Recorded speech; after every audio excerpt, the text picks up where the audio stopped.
Hello everyone, for today's video guys, share ko lang po sa inyo ang aming pinakakit at pinakamagandang si Ming Ming.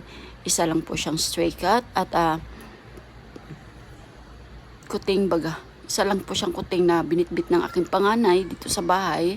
At yan nga po, sa tuwa po at sa awa, inalagaan na po namin siya. At hindi naman po kami nagkakamaling alagaan siya dahil napakabait at napaka-minis po niya. Ayaw po niya ng maruming lugar. Kaya hindi po siya nag-aalis dito sa bahay. Sana po ganun din po kayo kapag may nakita po kayong isang kuting or pusa na walang nag-aalaga. Dalhin nyo na rin po sa inyo at alagaan. Dahil nakakaawa din naman po kung atin silang pababayaan. Yan lang po. Sana po nagustuhan nyo po ang aking video. Big love shoutout sa lahat. I love you all. God bless.